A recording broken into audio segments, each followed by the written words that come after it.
Everyone, আজকে ঈদের third day. আজকে আমি ছোট্ট একটা মিনি ব্লগ নিয়ে চলে আসলাম।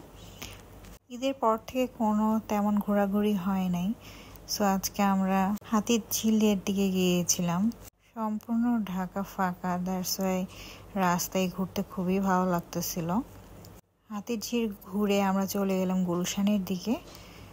গুলশানে কোন রেস্টুরেন্টে যাই ভাবতে ভাবতে সামনে পড়ে গেল ফার্জি ক্যাফে, ওখানেই চলে গেলাম। ক্যাফের বাইরটা অনেক সুন্দরভাবে ডেকোরেট করা ছিল, দ্যাটস ওয়াই খুব অ্যাট্রাক্ট করতেছিল বাইরে থেকে।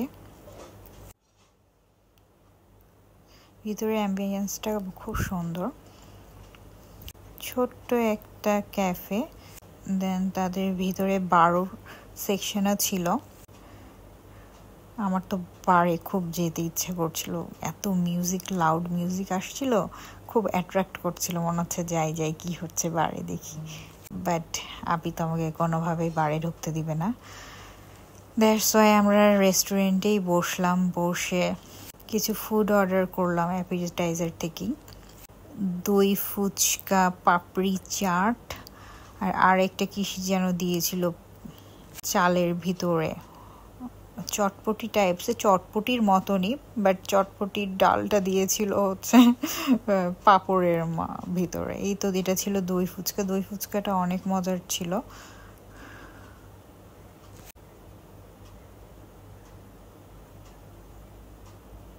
এটা পাপড়ি চাট মেবি ছিল, অনেক ইয়াম্মি ছিল পাপড়ি চাটটা। আর এই যে চালের ভিতরে যেটা দিয়েছিল চিকেন উইথ পাপার এরকম টাইপের কি যেন একটা নেম ছিল, আমি নেমটা ভুলে গেছি, ওটাও অনেক মজার ছিল। আর এটা ড্রিঙ্কস আইটেম ছিল, এটা খুব লুক্রেটিভ ছিল, বাট খেতে একদমই ভালো ছিল না।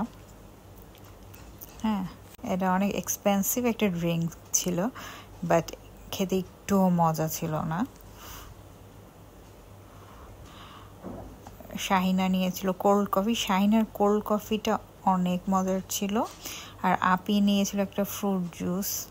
হ্যাঁ, ফ্রুট জুসটা মানে পুরো সিরাপের মতন লাগছে একদম। ফ্রুট জুসটাও একদমই টেস্টি ছিল না।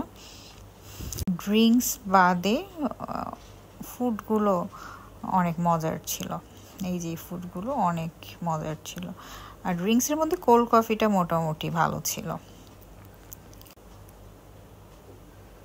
এই তো আমরা খাওয়া দাওয়া শেষে একটু ঘোরাঘুরি করে রেস্টুরেন্টটা বাসায় দিকে রওনা দিই। ওভারঅল আমি রেস্টুরেন্টটাকে রেট করব 6/10। এটা অনেক ইন্টারেস্টিং ছিল দেখতে ফুডটা। এই তো আমরা চলে যাচ্ছি এখন, টাটা।